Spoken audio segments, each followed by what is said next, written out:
السلام علیکم ورحمۃ اللہ وبرکاتہ۔ آپ دیکھ رہے ہیں کوڈھیا RHN چینل۔ اعوذ باللہ من الشیطان الرجیم، بسم اللہ الرحمن الرحیم۔ الحمد للہ رب العالمین الرحمن الرحیم مالک یوم الدین۔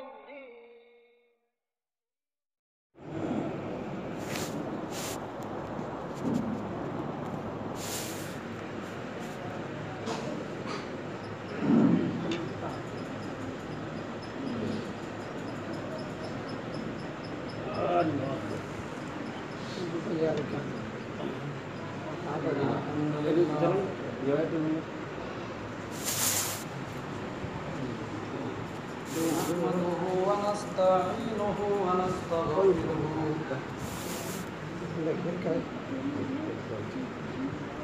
ونعوذ بالله من شرور أنفسنا ومن سيئات أعمالنا،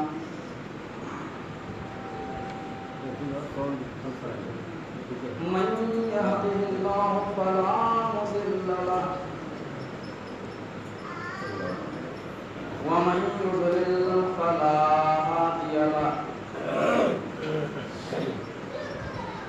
وأشهد أن لا إله إلا الله وحده لا شريك له، وأشهد أن محمدا عبده ورسوله، أما بعد فإن خير الحديث كتاب الله، وخير الهدي هدي محمد صلى الله عليه وسلم، وشر الأمور محدثاتها وكل محدثة بدعة وكل بدعة ضلالة وكل ضلالة في النار۔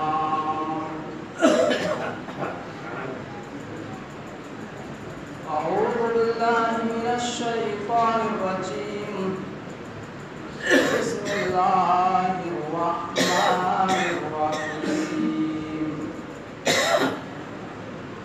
قاف والقرآن المجيد،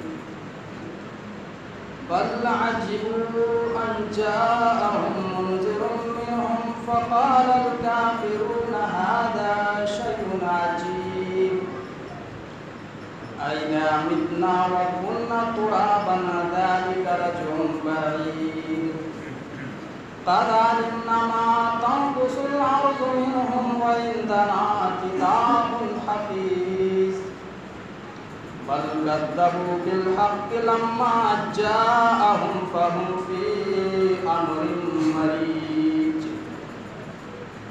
أفلم ينظروا إلى السماء فوقهم كيف بنيناها وزيناها وما لها من فروج،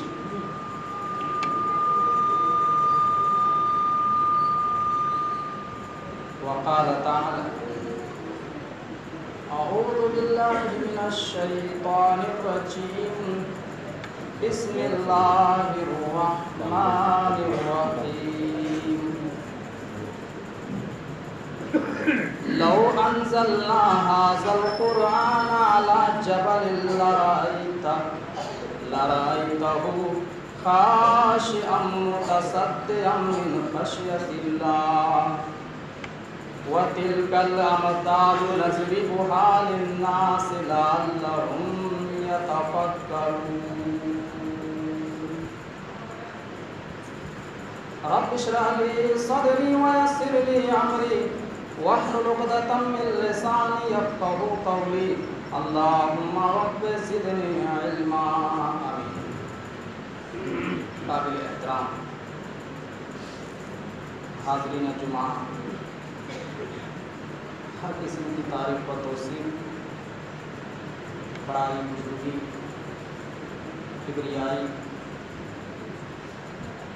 اللہ رب العالمین کے لائق و سزاوار ہے، جو اس کائنات کا خالق ہے، رازق ہے، مربی ہے، پالنہار ہے۔ جس کے قبضے میں ذرہ ذرہ ہے، جنہوں نے ہم سب کو ایک بار پھر سے اپنی زندگی کے اندر رمضان المبارک کا مہینہ نصیب فرمایا، جنہوں نے ہم کو ایمان کی دولت سے مالا مال کیا اور جناب محمد رسول اللہ صلی اللہ علیہ وسلم کا امتی ہونے کا شرف بخشا۔ ہم دعا کرتے ہیں کہ بار الہ قیامت کے صبح تک درود و سلام کے پھولوں کی بارش برسا تمام نبیوں اور رسولوں پر، اور بالخصوص بالعموم ہمارے اور آپ کے آخری نبی سرور دو عالم تاجدار مدنی خاتم النبیین امام الانبیاء رحمت للعالمین جناب محمد رسول اللہ صلی اللہ علیہ وسلم پر اللہم صلی وسلم وبارک علیہ۔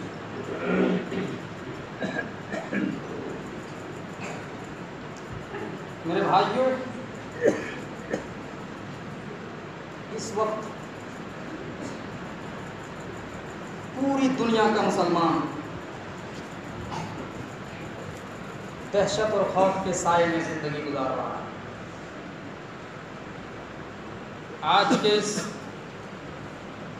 موجودہ دور میں جو حالات چل رہے ہیں وہ ہمیں اور آپ کو معلوم ہی ہوگا کہ ہندوستان کی فضا میں کیسی کیسی گندی سیاستیں ہو رہی ہے، اور جو لوگ سوشل میڈیا سے جڑے ہیں ان کو تو پتہ ہوگا کہ کیسے کیسے ویڈیو وائرل ہو رہا ہے۔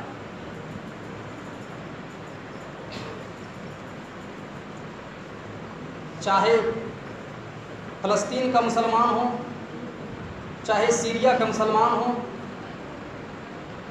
چاہے برما کا مسلمان ہو، اور چاہے ہندوستان کے حالات تو دیکھ ہی رہے ہیں کہ ایک بار پھر سے کے اندر زہریلا ناگ بیٹھ چکا ہے۔ ہماری تمام ذلت و رسوائی کی سب سے بڑی وجہ یہ ہے کہ اللہ رب العلا نے ہمیں اور آپ کو اپنا رشتہ جس کتاب سے برقرار رکھنے کے لیے کہا تھا اس کتاب سے ہم نے اپنا رشتہ نہیں جوڑا۔ اللہ نے فرمایا وَاعْتَصِمُوا بِحَبْلِ اللَّهِ جَمِيعًا وَلَا تَفَرَّقُوا، اے ایمان والو تم سب مل کر اللہ کی رسی کو مضبوطی سے پکڑ لو اور فرقوں میں مت بنو۔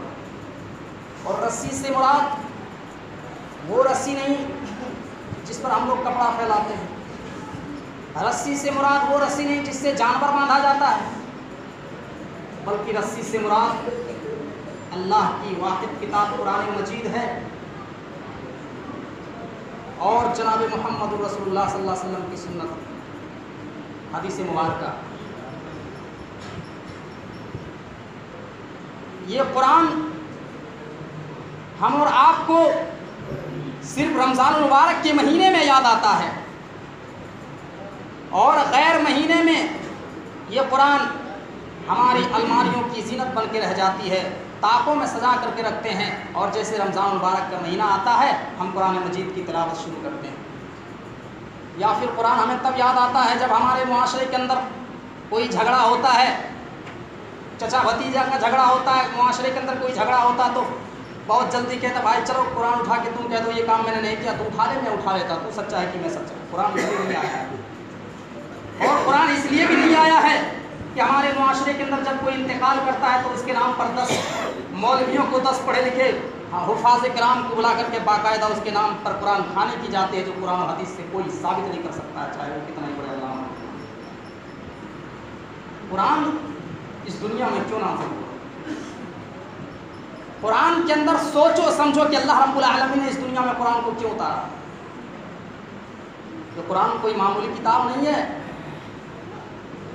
اور کچھ لوگوں نے تو اس قرآن کو باقاعدہ بزنس کا ذریعہ کھول دیا ہے ताबीज़ बना बना करके मेरे भाइयों अपना बाकायदा पेट के भंडार को भर रहे हैं। कुरान इसलिए भी नहीं नाज़िल हुआ है।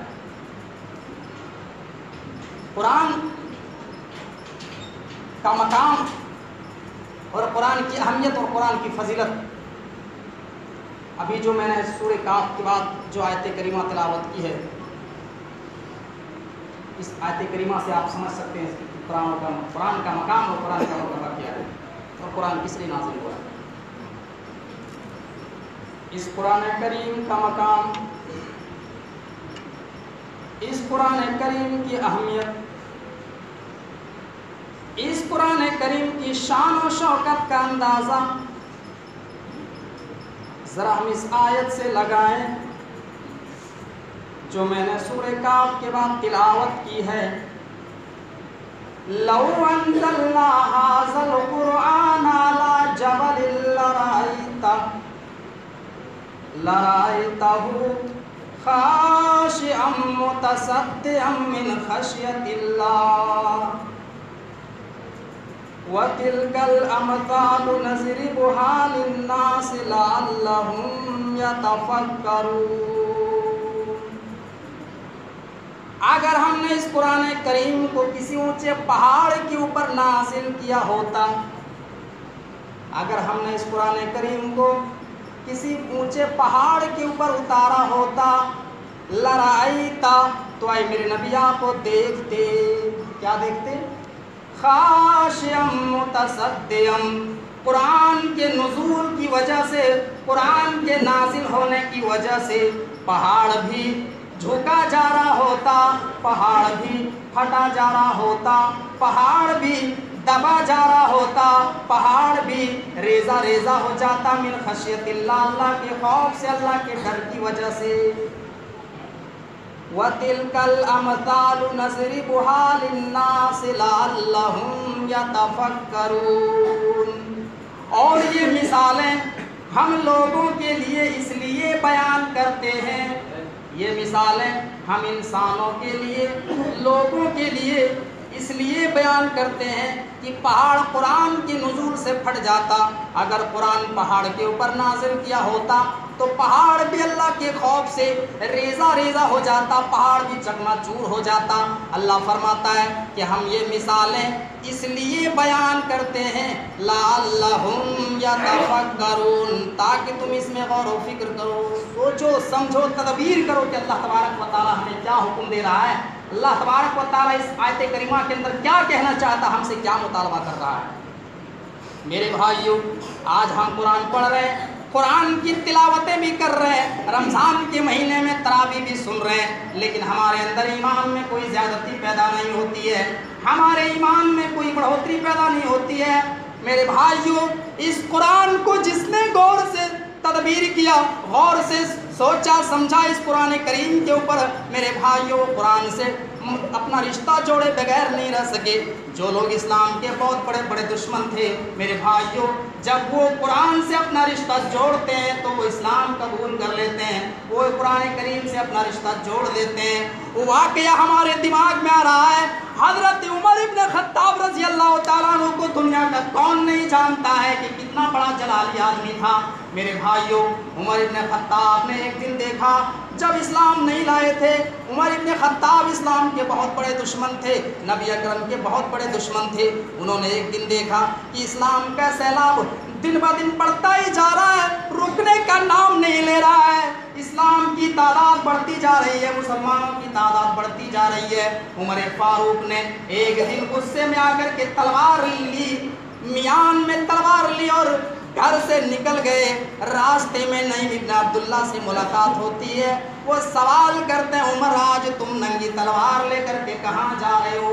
Umar where are you going, आप कहाँ जा रहे हैं, किस मकसद से तलवार लेकर के घर से निकले? उमर इब्न खत्ताब जवाब देते हैं कि मैं इस्लाम की जड़ को, मोहम्मद इब्न अब्दुल्ला को कत्ल करने जा रहा हूँ, जो इस्लाम की जड़ है उसको कत्ल करके दम लूँगा तो इस्लाम का झगड़ा ही मिट जाएगा, इस्लाम का सैलाब रुक जाएगा। नईम इब्न अब्दुल्ला साहबी जवाब देते हैं, क्या تو محمد ابن عبداللہ کو قتل کر کے تو بچ جاؤ گے، کیا تمہیں قریش کے خاندان والے، بنو ہاشم کے خاندان والے تمہیں چھوڑ دیں گے؟ عمر ابن خطاب جواب دیتا ہے کہ لگتا ہے کہ تو بھی بے دین ہو گیا ہے، تو بھی اپنے باپ دادا کے دن سے پھر گیا ہے۔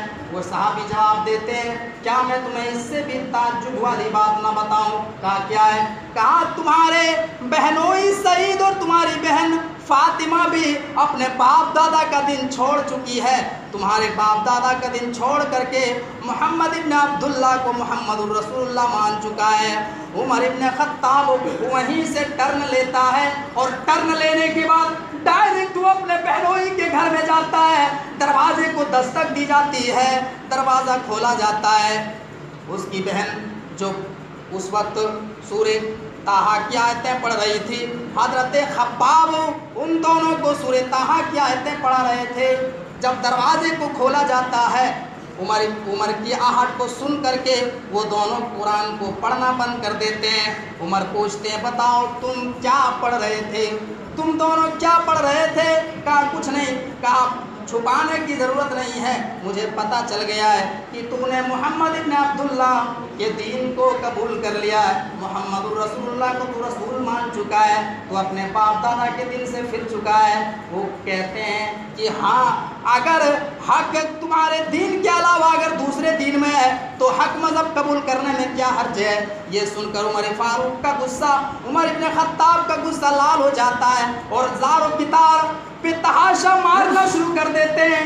اتنا مارتے ہیں، مار کے لہو لہان کر دیتے ہیں، اپنے بہنوئی کو بہت زیادہ مارتے ہیں۔ اس کی بہن عمر ابن خطاب کی بہن جب اپنے شوہر کو بچانے کے لیے دوڑتی ہے تو اس کو بھی زخمی کر دیا جاتا ہے۔ اس کے بعد فاطمہ ڈنکے کی چوٹ پر کہتی ہے اے عمر ابن خطاب، ہاں کان کے پردے کھول کر کے سن لے، تو جو سزا دینا چاہے دے لے، جتنا مارنا چاہے مار لے، لیکن ہاں میں نے محمد ابن عبداللہ کے دین کو قبول کیا ہے، میں نے اسلام سے اپنا رشتہ جوڑ لیا ہے، میں نے ایمان کا رشتہ اپنے دل میں بٹھایا ہے، اب ایمان ہمارے دلوں سے نہیں نکل سکتا ہے۔ یہ سن کر عمر فاروق جیسا، عمر ابن خطاب جیسا آدمی لرز جاتا ہے اور کہتا ہے میری بہن اچھا یہ بتاؤ جو تم پڑھ رہی تھی وہ مجھے بھی لا کر کے دو، مجھے بھی پڑھاؤ کہ آخر وہ کون سی آیتیں ہیں، وہ کون سی کتاب ہے۔ کہا تم ناپاک ہو، جاؤ پہلے غسل کر کے آؤ، پاک صاف ہو کر کے آؤ، اس کے بعد تمہیں یہ کتاب دیا جائے گا پڑھنے کے لیے، تمہارے لیے مناسب نہیں کہ تم ناپاکی کی حالت میں اس قرآن کریم کو تم چھوؤ۔ عمر ابن خطاب جاتے ہیں، غسل کر کے آتے ہیں، نہا دھو کر کے پاک صاف ہو کر کے آتے ہیں۔ اس کے بعد ان کے سامنے سورہ طٰہٰ کی چند آیتیں رکھ دی جاتی ہے۔ اس کے بعد عمر ابن خطاب سورہ طٰہٰ کی آیتیں پڑھنا شروع کرتے ہیں۔ ابھی انہوں نے ابتدائی آیات ہی پڑھی تھی کہ عمر ابن خطاب چیخ پڑھتے ہیں ما احسن ھذا الکلام واکرمہ، یہ کتنا اچھا اور معزز کلام ہے۔ یہ کہہ کر عمر ابن خطاب وہاں سے نکلے اور کہا کہ مجھے محمد کا ایڈریس بتاؤ، مجھے محمد کا پتہ بتاؤ کہاں ہے۔ بتایا گیا کہ مکہ کے اندر فلاں کے گھر میں، دار ارقم کے گھر میں چھپا ہوا ہے۔ دار ارقم جن کو اسلام کا پہلا مرکز، پہلا مدرسہ کہا جاتا ہے، اسلام کا پہلا مرکز، پہلا مدرسہ دار ارقم کے گھر کو کہا جاتا ہے، جہاں صحابہ کرام اور نبی اکرم دعوت و تبلیغ کا کام کیا کرتے تھے، جہاں دعوت و تبلیغ کا کام صحابہ کرام چھپ چھپ کر کے کیا کرتے تھے۔ عمر ابن خطاب ننگی تلوار لے کر کے جا رہے ہیں، کسی نے کھڑکی سے جھانک کر کے دیکھا، کہا اے نبی عمر ابن خطاب آ رہا ہے ننگی تلوار لے کر کے، اب کیا ہوگا؟ سارے لوگ ڈرنے لگے۔ حضرت حمزہ رضی اللہ تعالیٰ عنہ جو نبی اکرم کے چچا ہیں، وہ کہتے ہیں کہ عمر ابن خطاب کو آنے دو، اگر وہ صحیح نیت سے آ رہا ہے، اگر وہ اچھی نیت سے آ رہا ہے تب تو خیر ہے، اور اگر وہ غلط نیت سے آ رہا ہے، اگر وہ قتل کرنے کی نیت سے آ رہا ہے تو ہم انہیں کی تلوار چھین کر ان کی گردن اڑا دیں گے۔ اس کے بعد قریب دروازے کے قریب پہنچتے ہیں، دروازے کو دستک دی جاتی ہے، دروازہ کھولا جاتا ہے۔ اس کے بعد جیسے ہی دروازہ کھلتا ہے، اللہ کے نبی صلی اللہ علیہ وسلم آگے بڑھے اور عمر ابن خطاب کا دامن پکڑتے ہیں اور کہتے ہیں عمر بتاؤ تو کس ارادے سے آیا ہے، کس لیے آیا ہے، کس نیت سے یہاں آیا ہے؟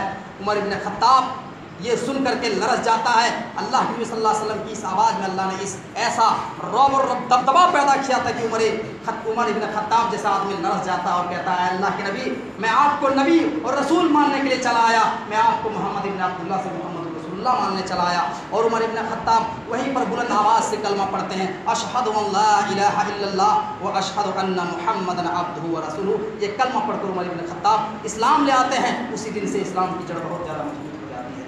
میرے بھائیوں، یہ قرآن کریم کو جس نے غور سے سنا، تدبیر کیا، ان کی دل کی دنیا بدل گئی۔ میرے بھائیوں، آج ہم قرآن پڑھ رہے ہیں، سن رہے ہیں، صرف یعلمون و تعلمون کے سوا ہم کچھ نہیں سمجھتے ہیں، مذاق بنا کے رکھتے ہیں۔ یہ کتاب ایک ایسی واحد کتاب ہے، دنیا کے اندر جتنی بھی کتابیں ہیں، جتنی بھی مذہبی کتابیں ہیں، ساری کتابوں سے سوال کرو، اے کتابوں تم کیسی کتابوں، اے کتابوں تو کیسی کتابوں، اور اللہ نے تجھے کس لیے نازل کیا ہے، کن لوگوں کے لیے ہدایت کے لیے دنیا میں اتارا ہے۔ قسم خدا کی دنیا کی کوئی کتاب آپ کو جواب نہیں دے گی، نہ توریت جواب دے گی، نہ انجیل جواب دے گی، نہ گیتا رامائن نہ زبور جواب دے گی، نہ مہابھارت، اور دنیا کی جتنی بھی مذہبی کتابیں ہیں اور جو مذہبی کتابیں ہونے کا دعویٰ کرتی ہے ان سے آپ سوال کرو، اے کتابوں تو کیسی کتاب ہے اور تجھے اللہ نے کن لوگوں کے لیے اتارا ہے۔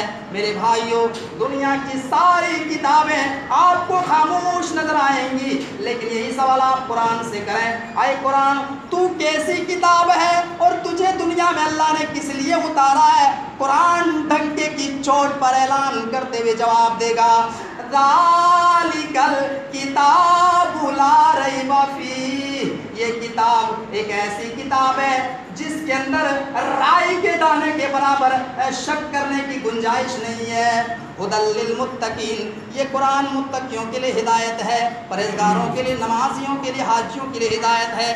یہاں کچھ لوگ سوال پیدا کرتے ہیں کہ جب قرآن متقیوں کے لیے، پرہیزگاروں کے لیے، نمازیوں کے لیے ہدایت ہے تو کیا قرآن غیر مسلموں کے لیے ہدایت نہیں ہے؟ کیا قرآن گنہگاروں کے لیے، چوروں کے لیے، ڈکیتوں کے لیے، بدمعاشوں کے لیے، پاپیوں کے لیے قرآن کیا ہدایت نہیں ہے؟ میرے بھائیوں، ایسے بدعقل غلط سوچنے والوں کے لیے میرا مشورہ ہے پھر کہ وہ قرآن کی پھر اگلی آیت پڑھیں، ھدی للناس وبینات من الہدی والفرقان۔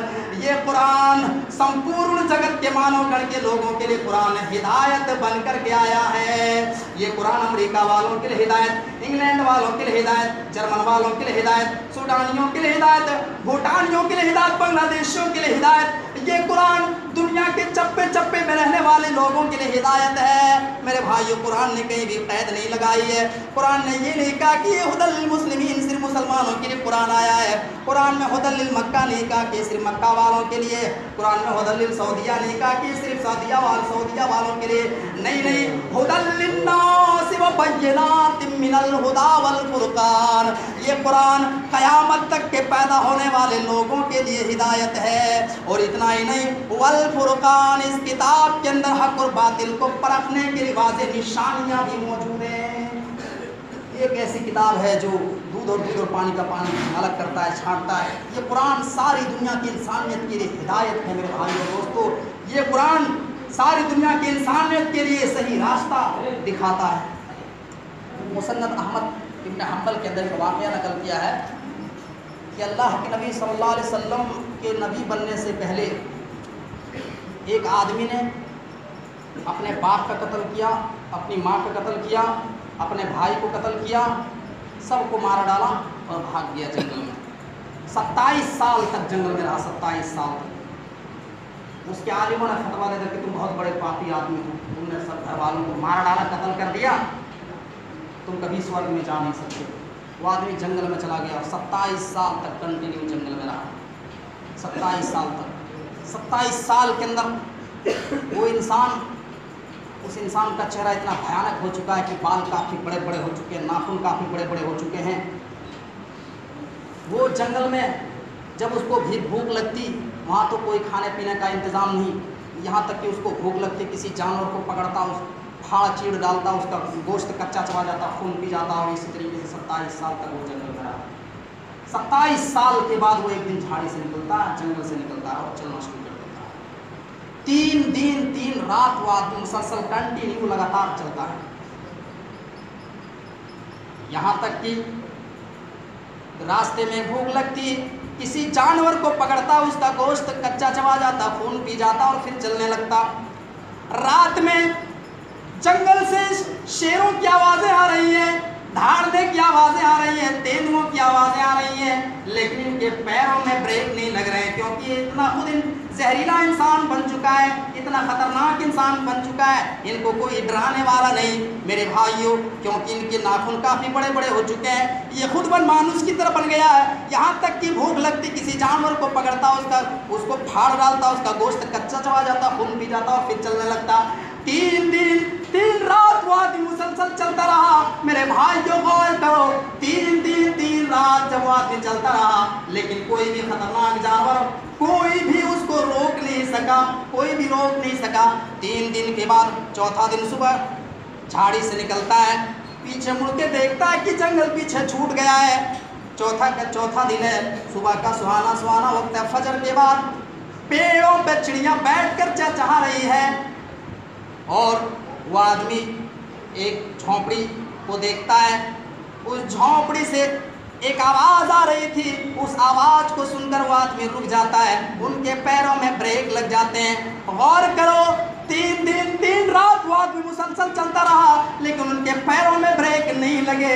लेकिन इस झोंपड़ी से कैसी आवाज़ आई, इस आवाज़ को सुनकर वो आदमी रुक जाता है, उनके पैरों में ब्रेक लग जाते हैं। किसी सहाबी के गुनगुनाने की आवाज़ आती है, कुरान करीम की आयतें उनके कानों में सुनाई पड़ती है। कुलिया इबादियल्लज़ीना असरफू अला अनफुसिहिम ला तक़नतू मिर रहमतिल्लाह। ऐ नबी, बंदों में ऐलान कर दो कि अगर उन्होंने गुनाह कर करके पाप कर करके ज़मीन और आसमान भी भर लिए हो, फिर भी वो अल्लाह की रहमत से ना उम्मीद ना हो जाए। इन्नल्लाह यगफिरु ज़ुनूब जमिया, अल्लाह ताला उसके तमाम गुनाहों को माफ़ कर देगा, उसके तमाम गुनाहों को बख्श देगा। वो आदमी कहता, मुझे मेरा रास्ता मिल गया, मुझे मेरी मंजिल मिल गई। वो आदमी डायरेक्ट झोंपड़ी के अंदर दाखिल होता है। वो साहबी देखते हैं, कहते हैं, जंगली बनमानुस, तू मुझे डराने के लिए आया है, क्या तुझे नहीं मालूम कि मोहम्मद का सिपाही अल्लाह के अलावा किसी से नहीं डरता है? कुरान कहता है, या अय्युहल्लज़ीना आमनुत्तकुल्लाह, ऐ ईमान वालो तुम सिर्फ अल्लाह से डरो, उसके अलावा किसी का डर अपने दिल में न रखो। वो आदमी कहता, नहीं आए मेरे भाई, मैं तुझे डराने के लिए नहीं आया हूँ, बल्कि मैं उस किताब से अपना रिश्ता जोड़ने आया हूँ जिसको तू पढ़ रहा है। ये कौन सी किताब है जिसने मेरी मंजिल तलाश दी है, जिसने मेरा रास्ता दिखाया? कहा ये कुरान मजीद है। कहा किसके ऊपर नाजिल हुआ? कहा जनाब मोहम्मद रसूलुल्लाह सल्लल्लाहु अलैहि वसल्लम 23 साल के अरसे में लेकर के आए। का मज़हब कौन सा है? का मज़हब इस्लाम। कहा मुझे भी इस्लामी शक्ल में लाओ, मुझे भी इस्लामी शक्ल में लाओ, और मुझे भी अपना रिश्ता इस किताब से जोड़ दो, मुझे भी अपना रिश्ता इस मज़हब से जोड़ दो। उसको इस्लामी शक्ल में लाया गया और उसने बुलंद आवाज़ से कलमा पढ़ा, अशहदु अल्ला इलाहा इल्लल्लाह व अशहदु अन्ना मुहम्मदन अब्दुहु व रसूलुहु। ये कलमा पढ़कर वो आदमी इस्लाम ले आता है। हुदल लिन्नास व बय्यिनातिम मिनल हुदा वल फुरकान। ये कुरान सारी दुनिया के इंसानियत के लिए हिदायत है। मेरे प्यारे भाइयों, इस कुरान को पढ़े बगैर, इस कुरान की इत्तिबा किए बगैर दुनिया में कोई इंसान निजात नहीं पा सकता है, दुनिया में कोई इंसान स्वर्ग में जा ही नहीं सकता है। दुनिया में कोई इंसान इस कुरान करीम की इत्तिबा किए बगैर, जब तक कुरान मेरे भाई इस दुनिया में बाकी रहेगी, दुनिया में जब तक कुरान बाकी रहेगी मेरे भाइयों, बिना मोहम्मद सल्लल्लाहु अलैहि वसल्लम की इताअत किए बगैर कोई आदमी कामयाब नहीं हो सकता है। यानी जब तक कुरान दुनिया में बाकी रहेगी, कुरान को जनाब मोहम्मद रसूलुल्लाह सल्लल्लाहु अलैहि वसल्लम के फरमान से ही समझा जाएगा। इसीलिए मेरे भाइयों, संग्राम पुराण के अंदर स्कंद 12 में तुलसीदास जी ने एक श्लोक नकल किया है, यहाँ न पक्ष पाते कछु राखूं, वेद पुराण सत सच भाखूं, देश अरब भरग लता सहाय, सोतियल भरमगत सुनो भगुराए, राजनीति भव्य प्रीति दिखावे, आपन मत सबका समझावे, तब तक सुंदर मध्य गोया, तब तक सुंदर मध्य गोया बिना महामद पार न होया, तब सुंदर निर्माण न होई, तुलसी वचन सत सच होई। ये मेरे भाइयों आज भी लिखा हुआ है, मेरे भाइयों मैं किताब खरीद करके लाया हूँ। मेरे भाइयों मुझे पूरा तर्जमा नहीं करना है, लेकिन मुझे जो पॉइंट इसमें मिली है वो ये है, तब तक सुंदर मध्य गोया बिना महामद पार न होया, तब तक सुंदर मध्य गोया, जब तक मध्य मैंने मीठी गोया वाली आवाज, जब तक मीठी और सुरीली आवाज कुरान की आवाज इस दुनिया में बाकी रहेगी, बिना मोहम्मद पार न होया, तब तक बिना मोहम्मद सल्लल्लाहु अलैहि वसल्लम के कोई भी आदमी पार नहीं हो सकता है, बिना मोहम्मद के कोई भी आदमी कामयाब नहीं हो सकता है। इसी को अल्लाह के नबी सल्लल्लाहु अलैहि वसल्लम ने बुखारी की रिवायत में फरमाया, कुल्लु उम्मती यदखुलूनल जन्नता इल्ला मन अबा, क़ीला व मन अबा या रसूलल्लाह, क़ाला मन अतानी दखलल जन्ना व मन असानी फ़क़द अबा। इमाम कायनात बयान करते हैं कि मेरी पूरी की पूरी उम्मत जन्नत के अंदर दाखिल होगी, लेकिन वो जन्नत के अंदर दाखिल नहीं होगा जिसने मेरा इनकार किया।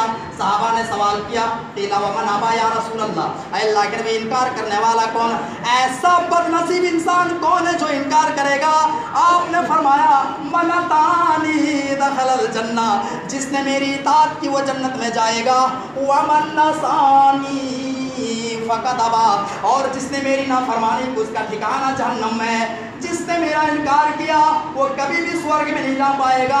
अरे मोहम्मद से जिस दिल में उल्फत न होगी, समझ लो कि किस्मत में जन्नत न होगी, और करे जो इताअत मोहम्मद की दिल से, उसे पीरो मुर्शिद की हाजत न होगी। अरे भटकता रहा है, भटकता रहेगा मोहम्मद से जिसको उल्फत न होगी।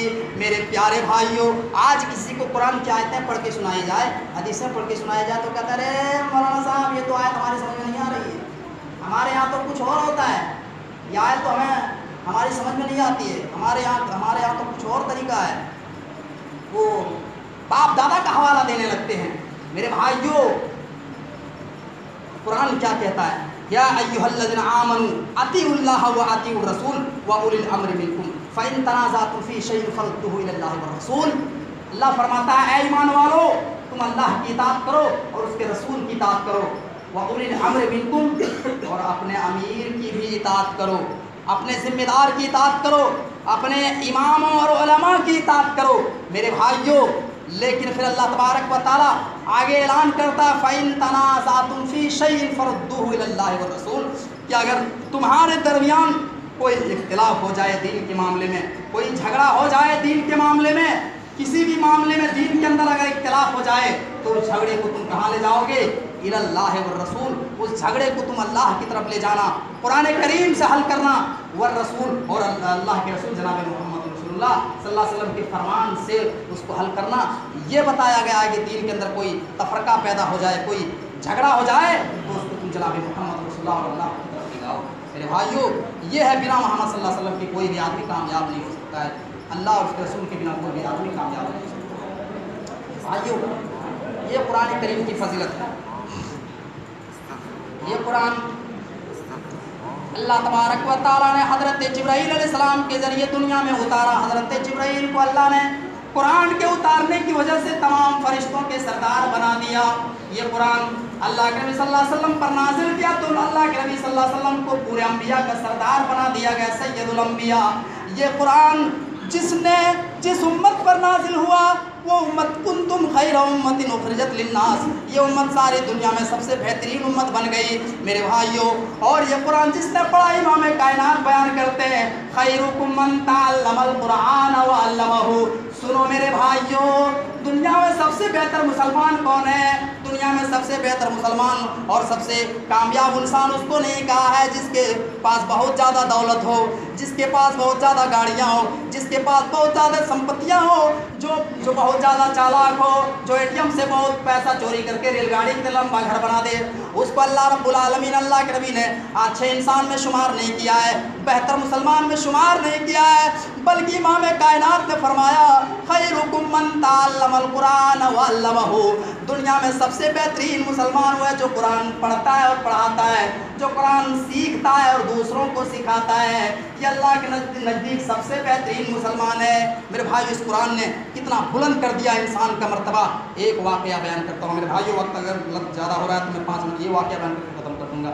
मेरे भाइयों, एक वाक़या सुनिए, बड़ा दिलचस्प वाक़या है, बुखारी के अंदर एक वाक़या नकल किया गया है कि हज़रत नाफ़े इब्न अब्दुल हारिस अल-ख़ज़ाई, ये नाम है, हज़रत नाफ़े इब्न अब्दुल हारिस अल-ख़ज़ाई को हज़रत उमर फ़ारूक ने मक्के का गवर्नर बना दिया।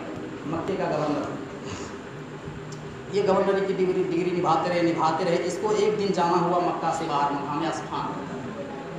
जैसे होता है ना हिंदुस्तान के अंदर, तो नरेंद्र मोदी प्रधानमंत्री अगर कोई बाहर घूमने के लिए जाता है तो उप प्रधानमंत्री को जगह देता है, तो दे देता है कि तुम मेरी जगह काम संभालो। उसी तरीके से उस दौर में भी नायब होता था कि वो जिसको चाहे अपना नायब बना करके जाए, तो लेकिन उसके लिए भी शरायत होनी चाहिए, पढ़ा लिखा होना चाहिए, यानी जितनी शरायत होना चाहिए वो शरायत उसके अंदर पाई जानी चाहिए।